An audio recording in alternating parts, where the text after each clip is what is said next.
নমস্কার বন্ধুরা, আপনাদের সবাইকে সিম্পল অ্যাস্ট্রোলজি চ্যানেলে স্বাগত জানাই।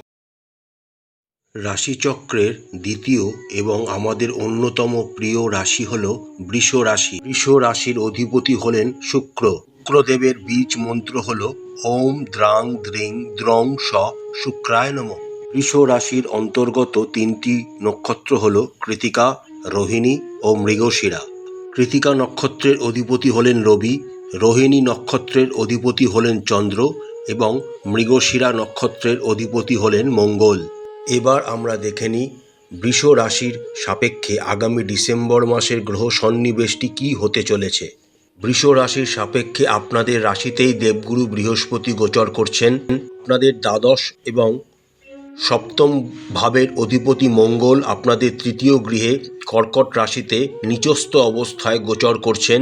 আপনাদের পঞ্চম গৃহে কন্যা রাশিতে কেতু মহারাজ গোচর করছেন। আপনাদের সপ্তম গৃহে বৃশ্চিক রাশিতে রবি ও বুধ একত্রে গোচর করছেন ও বুধাদিত্য যোগের সৃষ্টি করছেন। বৃষ রাশির অধিপতি গ্রহ এবং ষষ্ঠ ঘরের অধিপতি গ্রহ শুক্র আপনাদের নবম গৃহে মকর রাশিতে গোচর করছেন। বৃষ রাশির সাপেক্ষে আপনাদের নবম ও দশম গৃহের অধিপতি শনি আপনাদের দশম গৃহে সক্ষেত্রস্থ অবস্থায় কুম্ভ রাশিতে গোচর করছেন এবং আপনাদের একাদশ ঘরে মীন রাশিতে রাহু মহারাজ গোচর করছেন। এবার আমরা জেনে নিই আগামী ডিসেম্বর মাসে বৃষ রাশির সাপেক্ষে আপনাদের সার্বিকভাবে আপনাদের জীবনে কি কি ফলাফল নিয়ে আসতে চলেছে। কর্মক্ষেত্র। বর্তমানে আপনাদের কর্মক্ষেত্রে অর্থাৎ দশম ঘরে শনি মহারাজ সক্ষেত্রস্থ অবস্থায় গোচর করছেন।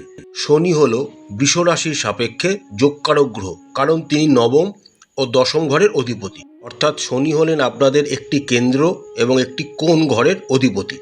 কর্মক্ষেত্রের জন্য শনি গ্রহ আপনাদের জন্য খুবই ইম্পর্টেন্ট। আগামী সারা ডিসেম্বর মাস জুড়েই শনি মহারাজ আপনাদের অনুকূলে থাকবেন, যার ফলে আপনারা কর্মক্ষেত্রে এক দুর্দান্ত সফলতা আশা করতে পারেন। আপনারা শুধু নিষ্ঠার সাথে এবং কঠোর পরিশ্রম করে যান, আপনারা দুর্দান্ত সাফল্য আপনাদের জন্য অপেক্ষা করে আছে সারা ডিসেম্বর মাস জুড়েই। এছাড়া আপনাদের রাশিতেই দেবগুরু বৃহস্পতি গোচর করছেন এবং তার নবম দৃষ্টি আপনাদের ভাগ্যস্থানে পড়ছে, যার ফলে ভাগ্যের বিভিন্ন ক্ষেত্রেও আপনারা বিভিন্নভাবে সহায়তা পাবেন। তার সাথে সাথে আপনাদের একাদশ ঘরে রাহু মহারাজ গোচর করছেন। এর ফলে আপনারা কর্মক্ষেত্রের জন্য বিদেশ ভ্রমণেরও একটি সুন্দর যোগাযোগ তৈরি হয়েছে এবং রাহু মহারাজের এই অবস্থান আপনাদেরকে আপনাদের বিভিন্ন অর্থনৈতিক ক্ষেত্র বুদ্ধিমত্তার সাথে ডিসিশন নিতে আপনাদেরকে সাহায্য করবে। যে সমস্ত বৃষ রাশির জাতক জাতিকারা ব্যবসার সাথে যুক্ত রয়েছেন, আগামী ডিসেম্বর মাসটি আপনাদের জন্য দুর্দান্ত হতে চলেছে। একাদশ ঘরে রাহুর অবস্থান আপনাদেরকে ব্যবসাতে সমৃদ্ধশালী করে তুলবে। এছাড়া আপনাদের রাশিতে দেবগুরু বৃহস্পতির অবস্থান আপনাদের ব্যবসায়িক ডিসিশন নিতে আপনাদেরকে দারুণ সাহায্য করবে, যা আপনাদের ভবিষ্যতে ব্যবসাকে এগিয়ে নিয়ে যেতে আপনাদেরকে সাহায্য করবে। আগামী মাসে আপনারা ব্যবসার জন্য যে কোনো কৌশলই অবলম্বন করুন না কেন, আপনারা আপনাদের প্রতিযোগীদের হারিয়ে এগিয়ে যাবেন, এটা নিশ্চিত। অর্থনৈতিক দিক থেকে আগামী ডিসেম্বর মাসটি বৃষ রাশির জাতক জাতিকাদের মিশ্র প্রকৃতির হতে চলেছে। আপনাদের অষ্টম ঘরের অধিপতি দেবগুরু বৃহস্পতি, তিনি আপনাদের রাশিতেই গোচর করছেন, অর্থাৎ আপনাদের ব্যয় বৃদ্ধি হবেই। কিন্তু রাহু আপনাদের একাদশ ঘরে, তার জন্য আপনাদের আর্থিক সরবরাহটাও সঠিক থাকবে। তার ফলে আপনাদের একটু ব্রেক ইভেন অবস্থায় আপনাদের আগামী ডিসেম্বর মাসটি চলবে। তবে আপনাদের যে সমস্ত ব্যয়গুলি হবে সেগুলি ম্যাক্সিমামই কোনো মাঙ্গলিক কার্যে অথবা ধর্মভিত্তিক, ধর্মস্থান ঘোরাফেরা, ভ্রমণ, ধর্মের কোনো অনুষ্ঠান ইত্যাদি ভিত্তিক আপনাদের ব্যয়গুলি হতে চলেছে। স্বাস্থ্যের দিক থেকে আগামী ডিসেম্বর মাসটি বৃষ রাশির জাতক জাতিকাদের শুভ হতে চলেছে, বিশেষ করে আপনাদের মাসের প্রথমার্ধটি, কারণ আপনাদের রাশিতে দেবগুরু বৃহস্পতি গোচর করছেন, তিনি আপনাদের অষ্টম ঘরের অধিপতি। তার ফলে শারীরিক অবস্থা আপনাদের ভালোই থাকবে। কিন্তু মাসের দ্বিতীয়ার্ধে যখন রবি আপনাদের অষ্টম ঘরে গোচর করে যাবেন, তখন থেকে আপনাদের কোমরে ব্যথা, উরুর ব্যথা ইত্যাদি সমস্যায় আপনাদের জর্জরিত হতে হবে। এছাড়া আপনাদের অ্যালার্জি সংক্রান্ত কোনো সমস্যা আপনাদের দেখা যেতে পারে, তাই সাবধানতা অবলম্বন করা একান্ত আবশ্যক।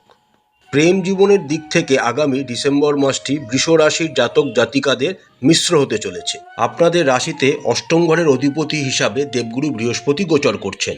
এর ফলস্বরূপ আপনারা আপনাদের প্রেমের সাদৃশ্যের অভাব এবং প্রিয়জনের সাথে বিবাদের সম্মুখীন হতে পারেন। আপনারা যদি ইতিমধ্যেই প্রেমের জীবনে অংশগ্রহণ করে থাকেন তাহলে প্রেমেতে হ্রাস এবং টুকটাক ঝগড়াঝাটির সম্মুখীন আপনাদের হতে হবে। সমস্ত বৃষ রাশির জাতক জাতিকারা বিবাহিত, তারা বিবাহিত জীবনের ক্ষেত্রে পারস্পরিক সমন্বয় আপনাদের জন্য অত্যন্ত গুরুত্বপূর্ণ হবে, তবেই আপনাদের সুখী হওয়া সম্ভব হবে। যে সমস্ত বৃষ রাশির জাতক জাতিকারা বিবাহের জন্য প্রস্তুতি নিচ্ছেন বা বিবাহ করতে চলেছেন, আগামী ডিসেম্বর মাসে সেটাকে এড়িয়ে যাওয়াই ভালো, কারণ সময়টা আপনাদের জন্য অনুকূল নয়। পারিবারিক জীবনের ক্ষেত্রে ডিসেম্বর মাসে প্রথম অর্ধটি আপনাদের বেশ ভালোই কাটবে। আপনাদের রাশিতে বৃহস্পতি গোচর করছেন, যদিও তিনি অষ্টম ঘরের অধিপতি, তিনি আপনাদের মোটামুটি একটা ফল প্রদান করবেন। আপনাদের চতুর্থ ও পঞ্চম ঘরের অধিপতি রবি ও বুধ একত্রে আপনাদের সপ্তম গৃহে অবস্থান করবে মাসের প্রথমার্ধটি। পারিবারিক ক্ষেত্রে এই সুফলটা আপনারা পাবেন। আপনারা একটি সুন্দর পারিবারিক জীবন মাসের প্রথমার্ধটি আশা করতে পারেন। কিন্তু মাসের দ্বিতীয়ার্ধে যখন আপনাদের চতুর্থ ঘরের অধিপতি রবি আপনাদের অষ্টম ঘরে গোচর করে যাবেন, তখন কিন্তু আপনাদের পারিবারিক জীবনে বিভিন্ন অশান্তির সম্মুখীন আপনাদের হতে হবে। বিভিন্ন ক্ষেত্রে পারিবারিক সম্পর্কের মধ্যে টানাপোড়েনের একটা সম্ভাবনাও দেখা যাচ্ছে। তাই ডিসেম্বর মাসের দ্বিতীয়ার্ধটি আপনারা একটু সাবধানতার সাথে কাটাবার চেষ্টা করবেন, তাহলেই আপনাদের সার্বিক উন্নয়ন এবং সার্বিক সুখ আপনাদের জীবনে ভরে উঠবে। প্রতিকারস্বরূপ বৃষ রাশির জাতক জাতিকারা প্রত্যেক দিন রাশি অধিপতি শুক্রদেবের বীজমন্ত্র 108 বার করে জপ করবেন। ভিডিওর প্রথমেই আমি শুক্রদেবের বীজমন্ত্র বলে দিয়েছি, আপনারা সেটা 108 বার করে জপ করবেন এবং মনে রাখবেন, জপ করার সময় যদি আপনারা সাদা রঙের কোনো বস্ত্র পরিধান করতে পারেন তাহলে আপনাদের মন্ত্র পাঠের সুফল আরও দ্বিগুণ হয়ে যাবে। এর সাথে সাথে আপনারা ওম গুরবে নমঃ মন্ত্রটি 108 বার করে জপ করবেন। শনি মহারাজ যেহেতু আপনাদের নবম ও দশম ঘরের অধিপতি এবং যোগকারক গ্রহ, তাই শনি মহারাজের যে কোনো মন্ত্র আপনারা জপ করতে পারেন বা শনি মন্দিরে গিয়ে আপনারা পুজো দিতে পারেন এবং তার সাথে আপনারা অবশ্যই প্রত্যেক দিন গণেশ চালিসা পাঠ করবেন। আশা করছি বন্ধুরা, আগামী ডিসেম্বর মাসটি বৃষ রাশির জাতক জাতিকাদের খুব ভালো কাটবে। মা তারা আপনাদের সবাইকার মঙ্গল করুন। আমাদের চ্যানেলটি ভালো লাগলে লাইক করবেন, শেয়ার করবেন, সাবস্ক্রাইব করবেন। নমস্কার।